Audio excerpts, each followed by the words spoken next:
Assalamualaikum warahmatullahi wabarakatuh. Salam sejahtera buat kita semua. Semoga kita semua dalam keadaan sehat jasmani dan rohani, tidak kekurangan satu apapun. Amin ya robbal alamin. Oke, kali ini Mimin akan lanjutkan cerita Lee Fugui-nya atau dokter konyolnya. Tapi seperti biasa, tolong dibantu tekan tombol like dan berkomentar juga tuan dan nona. Terima kasih sesudah dan sebelumnya. Oke, kita lanjutkan saja ceritanya. Bab 285-288. Jalang, apa yang kamu bicarakan? Gao Zimin sangat marah. Lee Fugui mempermalukannya. Dia tidak punya pilihan selain mengaku, tapi perempuan jalang macam apa Xiao Rongrong berani berbicara dengannya seperti itu. Xiao Rongrong tersenyum sinis dan berkata, "Betapa bodohnya. Apakah menurutmu Lee Fugui adalah sesuatu yang bisa kamu ketahui? Hehe.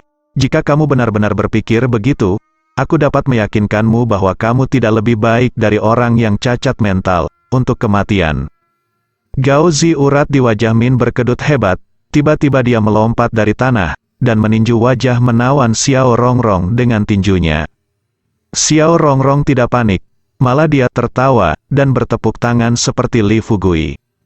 Gao Zimin mendengus, wajahnya sangat berubah, tubuhnya melompat setengah jalan, seolah-olah dia disetrum oleh sengatan listrik, dia menjadi kaku, dan akhirnya jatuh ke tanah, seluruh tubuhnya berkedut, wajahnya ngeri.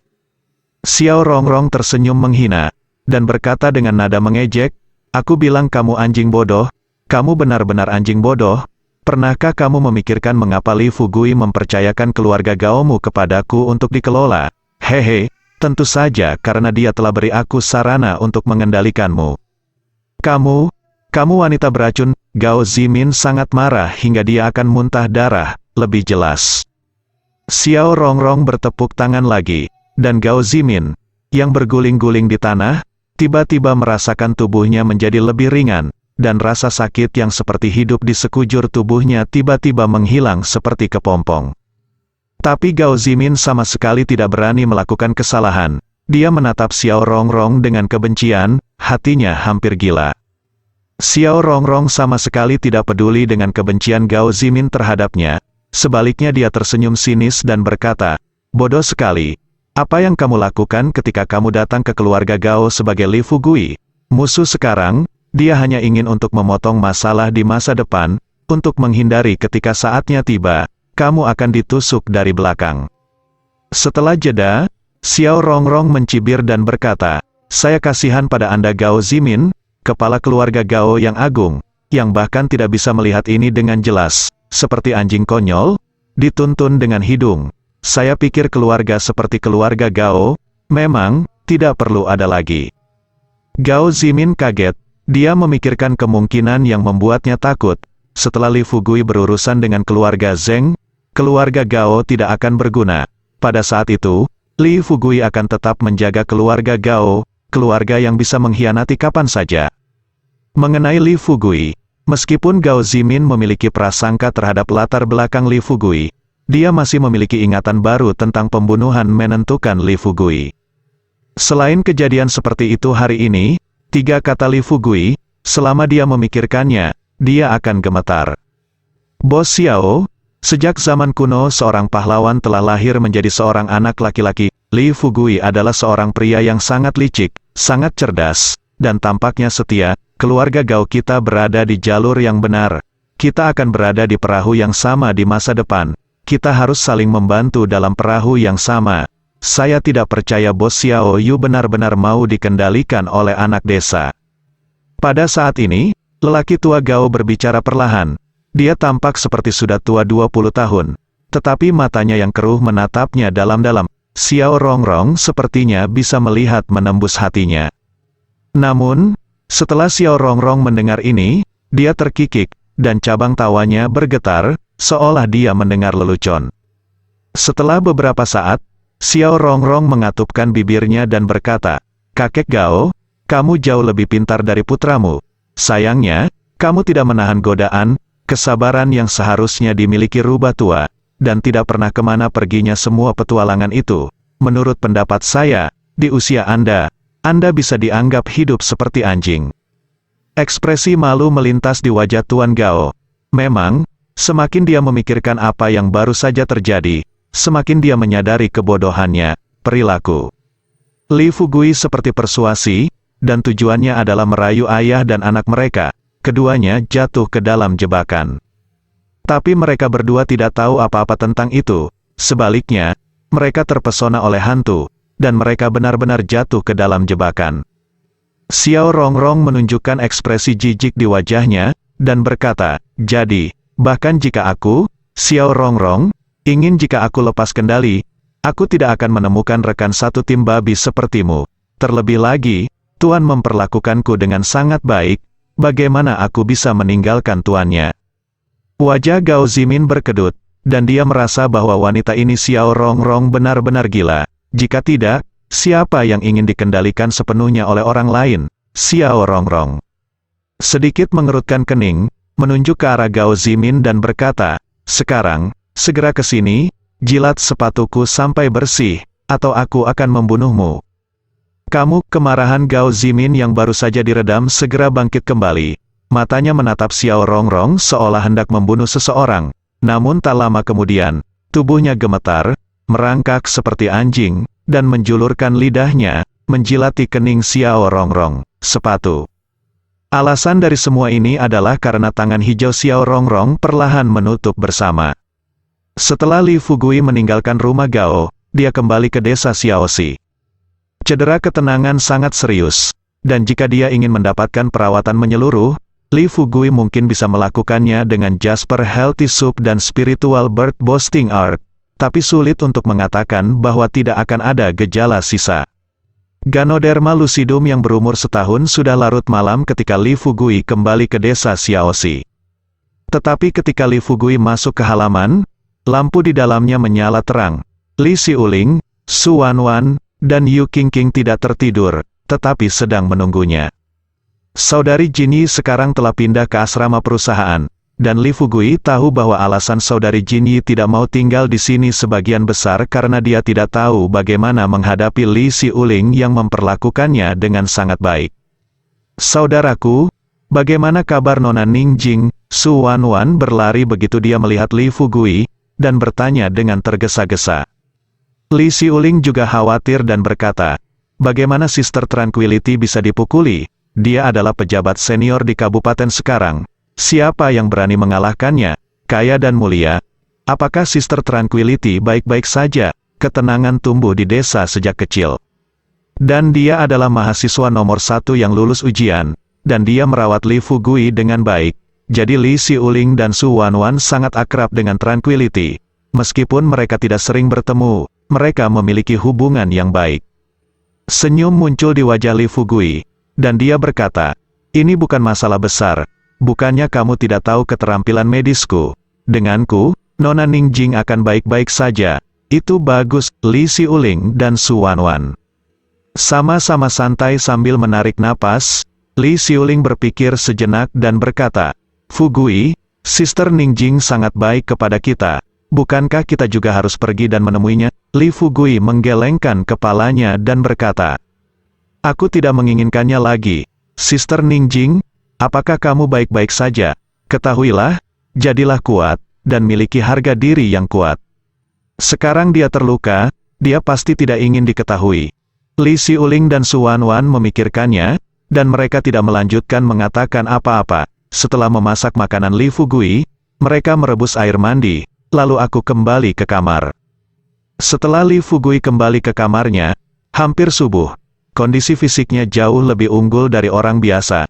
Dia tidak akan merasakan apa-apa jika dia tidak tidur selama 1 atau 2 hari. Jadi Li Fugui kembali ke kamarnya dan mengeluarkan stoples keramik. Li Fugui membuka pot keramik, dan seberkas cahaya terbang keluar dan mendarat di pergelangan tangannya. Kelihatannya seperti anak kecil yang gendut, tetapi jika dilihat lebih dekat, Anda dapat melihat bahwa itu sebenarnya hanya Ganoderma lucidum. Tetapi karena terlalu besar, terlihat agak mirip. Millennium Ganoderma lucidum bergesekan dengan pergelangan tangan Li Fugui meskipun tidak dapat berbicara. Li Fugui sudah merasakan artinya, ingin minum sup obat baru. Li Fugui tersenyum dan berkata, beri aku 1 potong. Tidak, 2 potong kipas daging. dan aku berjanji akan memberimu sup obat setiap hari, bocah. Gendut yang berubah menjadi Ganoderma lucidum berusia 1000 tahun itu dengan enggan mengayunkan tubuhnya. Li Fugui sudah lama bersiap dan mengeluarkan botol porselen kecil. Setelah membuka tutupnya, aroma yang kuat segera keluar. Millennium Ganoderma lucidum berhenti bergerak sesaat, dan sepertinya akan mengeluarkan air liur. Setelah beberapa saat, 2 potong daging jatuh darinya dan melayang ke telapak tangan Li Fugui.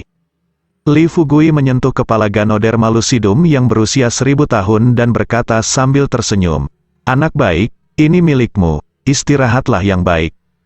Cairan obat dituangkan ke toples porselen, dan Ganoderma lucidum yang berusia 1000 tahun berubah menjadi aliran cahaya dan masuk kembali ke dalam. Li Fugui menutupnya kembali, lalu memasangnya kembali.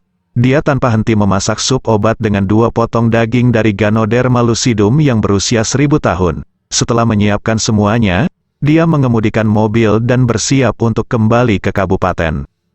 Saat ini sudah subuh, tapi Li Fugui sama sekali tidak merasa mengantuk. Hari ini adalah hari yang sangat penting baginya. Sepanjang jalan, Li Fugui tiba di rumah sakit rakyat Kabupaten Qinglong hanya dalam waktu 1 jam. Ketika Li Fugui memasuki bangsal Tranquility, dia menemukan sekelompok orang berseragam berkumpul di dalam. Kedua orang tua Tranquility meninggal ketika dia masih kecil, dan dia diasuh oleh pamannya, tetapi kesehatan pamannya tidak terlalu baik, jadi dia tinggal di desa. Tranquility tidak memberitahu pihak lain tentang lukanya. Su King masih melakukan pemeriksaan fisik rutin untuk Tranquility. Setelah Li Fugui masuk ke dalam ruangan, dia melihat seorang pria berseragam polisi dengan perut buncit berkata dengan menyesal, "Dr. Su, tubuh Juning, setelah dirawat, bisakah membaik?" Seorang pria muda dengan mata emas di belakang berkata tanpa alasan, "Ningju masih muda dan memiliki masa depan yang cerah. Mengapa dia menghadapi hal seperti itu? Sulit untuk terus bekerja di posisi semula." Pria dengan perut buncit di depan berkata dengan ringan, "Saya tidak bisa mengatakan bahwa dalam posisi apapun, dia dapat bersinar dan berkontribusi pada negara, dan pembunuh yang melukai Bironing harus ditangkap dan diadili." "Mengerti," pemuda di belakang segera berkata, "Direktur, saya sudah ditangkap. Dia adalah seorang pencuri, dan dia mengatakan dia melakukannya untuk membalas dendam pada Bironing." Pria berperut buncit itu direktur berkata dengan sungguh-sungguh, "Segera serahkan hukum lakukan. Untuk orang seperti ini, Anda tidak boleh mentolerirnya, apalagi mendinginkan hati rekan-rekan semua." Tulang kedua tangan dan kaki hancur, organ dalam luka parah, dan tidak ada luka di permukaan tubuh. Orang yang bisa melakukan ini adalah pencuri biasa. Li Fugui sudah sangat marah ketika mendengar kalimat terakhir. Dia mencibir dan tidak bisa menahan diri untuk tidak berbicara. Menurutnya, kasus ini sangat ceroboh dan konyol. Siapapun yang memiliki orang yang berakal sehat tidak akan berpikir bahwa orang yang menyakiti ketenangan akan menjadi pencuri. "Siapa kamu? Apakah ini tempat Anda bisa masuk?" Wajah kepala biro berperut buncit menjadi gelap, dan dia memandang Li Fugui dengan ketidaksenangan. Pemuda di belakang menunjuk ke hidung Li Fugui dan mengutuk, "Apakah kami masih membutuhkanmu untuk mengajari kami apa yang kami lakukan? Apakah Anda profesional? Atau kami profesional? Cepat dan keluar sebelum kami marah, atau Anda tidak akan mendapatkan buah yang enak untuk dimakan." "Benarkah?" Li Fugui tersenyum. Bukan saja dia tidak pergi, tetapi dia mendorong kerumunan, berjalan ke depan, memandang Su King, dan bertanya, "Apakah kesehatan Ning Jie membaik?" Su King menggelengkan kepalanya dan berkata, "Sama seperti kemarin. Menurut evaluasi saat ini, jika tidak ada intervensi kekuatan eksternal yang kuat, dia kemungkinan besar akan menjadi sayuran sepenuhnya dan tidak akan pernah bangun." Ketika direktur berperut buncit mendengar ini, ekspresi kegembiraan muncul di matanya. Meskipun Tranquility hanyalah seorang wakil, halo pada Tranquility terlalu menyilaukan, dan matanya biasanya tidak bercampur pasir. Bukannya dia tidak mau peras ketenangan, tapi itu tidak mungkin. Lagi pula, kata ketenangan telah didengar oleh banyak pemimpin besar. Jika sesuatu terjadi padanya, itu pasti akan menarik perhatian orang-orang besar itu. Yang terpenting, bahkan di daerah, tidak ada yang akan mendukungnya baginya. Keberadaan ketenangan mungkin sangat menyilaukan, tetapi bagi banyak orang, keberadaan ketenangan itu seperti panji. Jadi jika ketenangan tidak pernah bangun, ini pasti hal yang baik untuknya. Biarkan aku melakukannya. Tidak ada kejutan di wajah Li Fugui. Dia sudah menebak hasilnya. Setelah itu, Li Fugui menoleh, menatap orang-orang lain di bangsal, dan berkata dengan ringan, "Aku akan merawat Bironing. Saya tidak peduli dengan siapapun, keluar, bahwa Bironing sekarang dalam keadaan sayuran, bukan, bisakah itu lebih baik dari Dr. Su?" Pemuda itu segera berhenti. Setelah semua wajah pemimpinnya rusak, dia harus setia dulu. Namun, yang mengejutkan semua orang, Su King tersenyum dan berkata, "Tentu saja dia lebih baik dari saya. Sejauh ini, saya belum pernah melihat dokter yang lebih baik dari dia." Mendengar ini, semua orang mereka semua tercengang. Mereka semua tahu identitas Su King. Dia adalah putri Din Su, dan dikatakan bahwa dia telah pergi ke luar negeri untuk studi lanjutan, jadi dia benar-benar berbakat tingkat tinggi. Seberapa kuat seorang dokter yang bisa membuat Su King merasa rendah diri? "Dokter Su, apakah Anda bercanda?" Pria gendut dengan perut buncit itu tersenyum takjub, dan berkata, "Keahlian medis Anda bahkan dikagumi oleh Presiden Su. Bagaimana mungkin seseorang lebih kuat darimu?" "Aku tidak bercanda, karena orang yang berdiri di depanmu adalah Dr. Li." Su King berkata dengan tenang, namun, kalimat ini seperti batu yang dilempar ke danau yang tenang. Kepala biro gendut dengan perut buncit tertegun sejenak, lalu mengangguk dan membungkuk, dan mengulurkan tangannya dengan senyum di wajahnya, dan berkata, "Jadi, Anda adalah Dokter Ajaib Li, nama Anda sangat mengesankan. Saya sembrono barusan, jangan tersinggung pada Miracle Li." Li Fugui mengabaikan tangan yang diulurkan oleh pria gendut dengan perut besar, tetapi mengerutkan kening dan berkata, "Biarkan kamu keluar, kurasa aku tidak perlu mengatakannya hal kecil ini untuk kedua kalinya, bukan?" Pria gendut dengan perut buncit mendengar ini kemudian dia tersenyum canggung, meletakkan tangannya dengan sedikit malu, lalu mengangguk dan berkata, "Apa yang dikatakan Dr. Li adalah kamu harus melakukan bekerja dulu, dan kami akan menunggu di pintu, ya?" Li Fugui mengeluarkan botol porselen kecil dari sakunya, dia mengangguk tanpa ekspresi. Segera, pria gendut dengan perut buncit meninggalkan bangsal bersama bawahannya yang lain dan masuk ke koridor. Pemuda itu berkata dengan marah, "Pemimpin, mengapa kamu memanjakannya? Bukankah dia hanya seorang dokter jenius? Beraninya kamu memasang wajah buruk padamu, itu benar-benar tidak tahu malu." Wajah direktur menjadi gelap, dan dia menegur, "Jangan bicara omong kosong, bisakah kita berspekulasi tentang Dr. Li? Selain itu, Dr. Li tidak mengusir kita tanpa alasan. Dia ingin ke dokter. Kami juga Anda perlu untuk mengerti." Wajah pemuda itu membeku sesaat, tetapi dia mengerti di dalam hatinya bahwa kemungkinan besar Dokter Ajaib Li memiliki pendukung besar sehingga dia tidak mampu untuk menyinggung. Itulah mengapa pemimpin itu berbalik 180 derajat. Adapun dokter jenius, dia tidak percaya. Apakah ada dokter jenius muda seperti itu? Pada saat ini, seorang lelaki tua berpakaian rumah sakit lewat perlahan dengan tangan di belakang punggungnya. Melihat orang-orang ini berbicara dengan keras, dia berkata dengan sedih, "Hei, sudah kubilang, ini rumah sakit, bukan rumah sakit, pasar. Apa yang kamu perdebatkan, itu akan mempengaruhi pasien lainnya. Tahukah kamu?"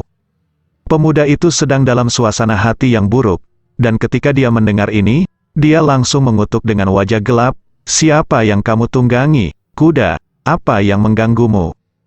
"Xiao Jun, jangan bicara." Direktur ingin merokok pada awalnya, tetapi ketika dia melihat lelaki tua itu, dia melihat lebih dekat, dan rokok itu jatuh dengan klik, dan dia keluar secepat yang dia bisa, berdiri di kursi, memberi hormat militer.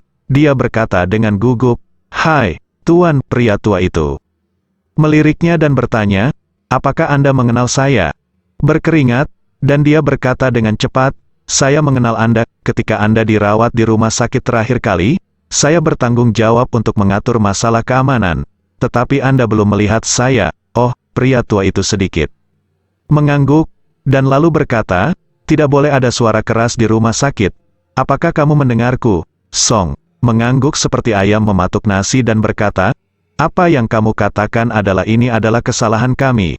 Kami akan segera memperbaikinya, Yang.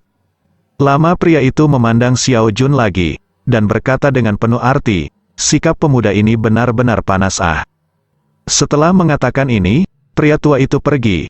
Baru setelah lelaki tua itu kembali ke bangsalnya, direktur duduk kembali, tetapi wajahnya mendung dan dia tidak tahu apa yang dia pikirkan. Xiao Jun masih berkata tidak puas, pemimpin, siapa ini? Apakah pensiunan orang tua? Suka ikut campur saja. Direktur tiba-tiba menyela Xiao Jun dan berkata, Xiao Jun, setelah kamu kembali, kamu bisa membuat laporan pengunduran diri sendiri. Biro? Direktur?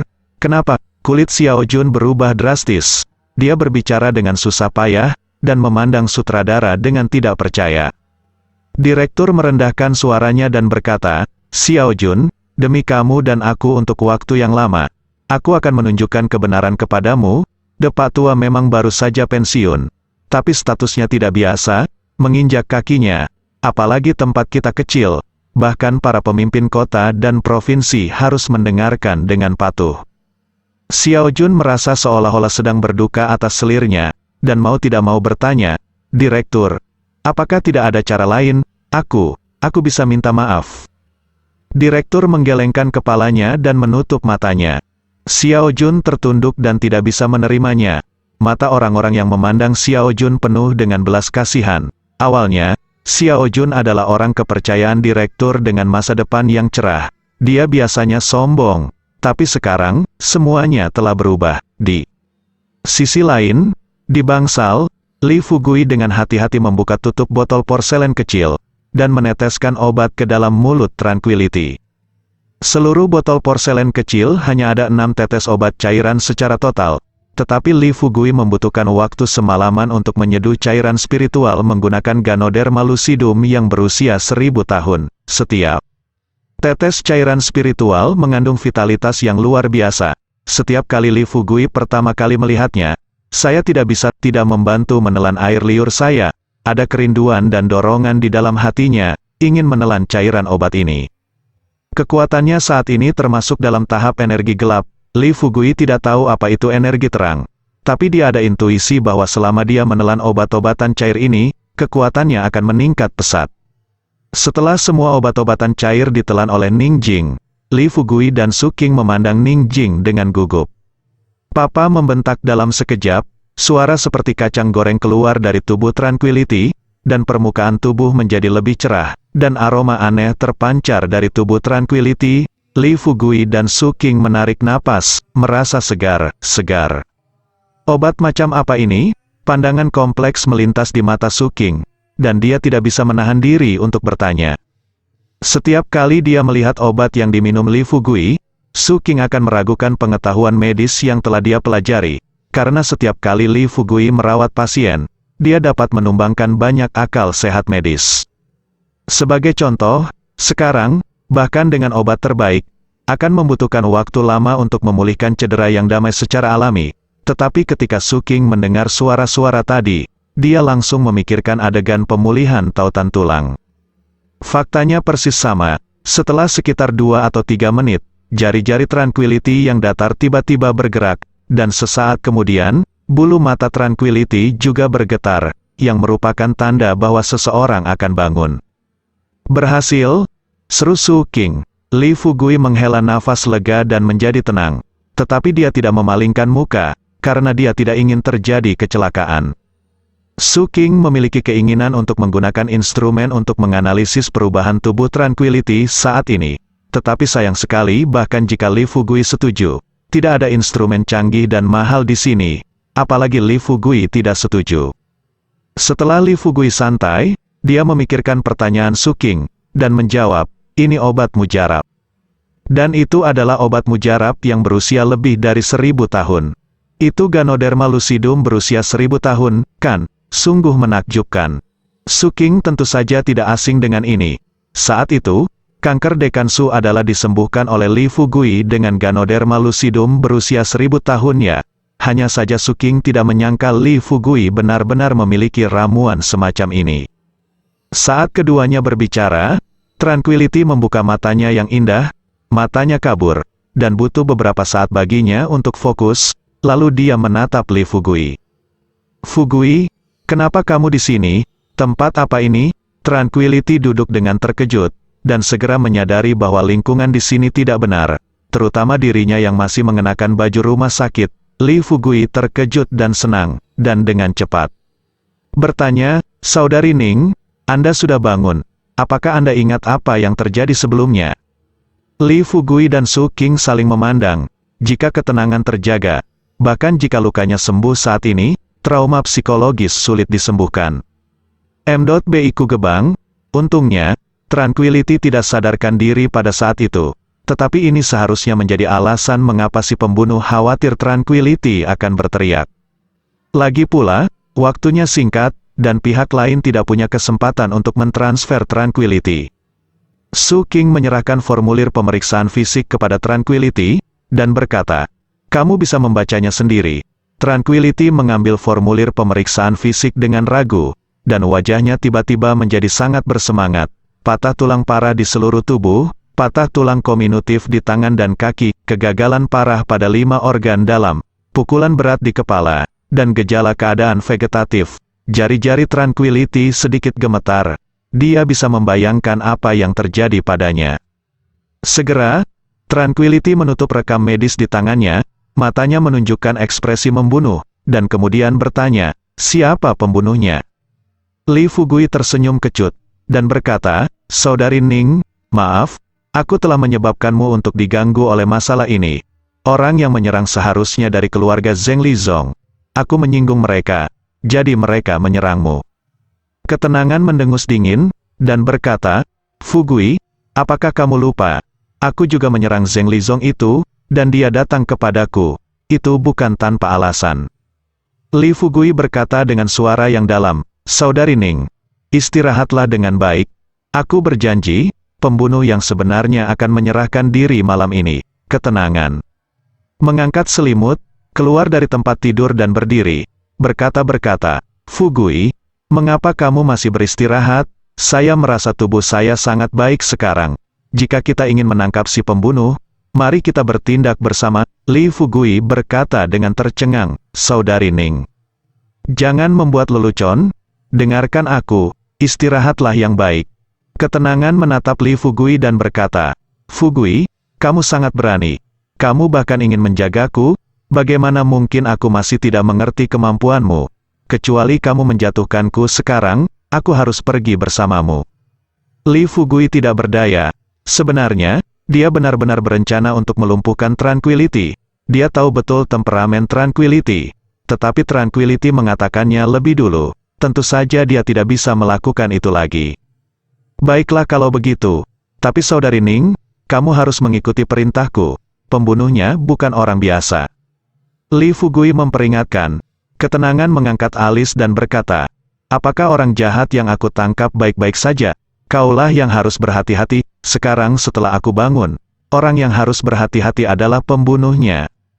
Li Fugui kehilangan kesabaran dengan kata-kata mendominasi Ning Jing, dan sulit untuk dia mengatakan jika Anda ingin menyerang Tranquility, lagi pula, dalam hal identitas. Tranquility benar bukankah polisi profesional dalam menangkap pembunuh? Pada saat ini, Tranquility tiba-tiba mengendus, lalu mengangkat lengannya untuk mengendus. Dia bertanya dengan curiga, "Aneh, mengapa saya merasa ada aroma pada saya?" Li Fugui segera memikirkan adegan yang baru saja terjadi pada Tranquility. Dia dapat yakin bahwa ini karena cairan obat yang dimurnikan dari Millennium Ganoderma Lucidum.